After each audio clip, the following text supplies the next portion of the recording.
ప్రియులారా, ఈరోజు దేవుని వాక్యం మనకు ప్రార్థన యొక్క శక్తిని గుర్తు చేస్తుంది. ప్రార్థన అనేది కేవలం మాటలు కాదు, అది దేవునితో మన హృదయ సంభాషణ. ఈ వచనంలో 3 ముఖ్యమైన సత్యాలు ఉన్నాయి. మొదటి సత్యం, నీతిమంతుని ప్రార్థన. దేవుని చిత్తం ప్రకారం జీవించే వ్యక్తి ప్రార్థనకు దేవుడు స్పందిస్తాడు.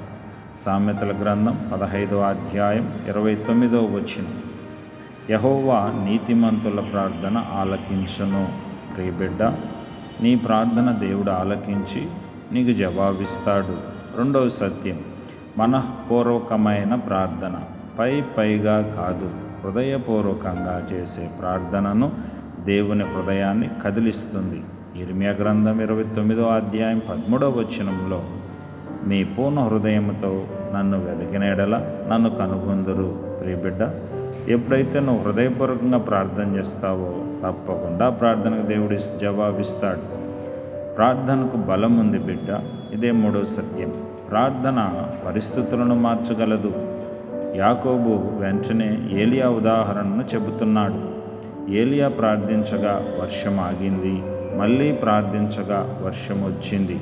ఇది ప్రార్థన శక్తిని చూపిస్తుంది.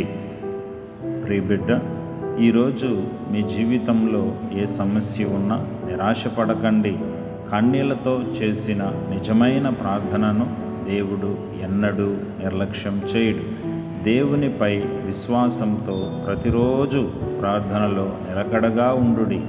దేవుడు తన సమయానికి అద్భుతంగా కార్యం చేస్తాడు. దేవుడు నిన్ను దీవించును గాక.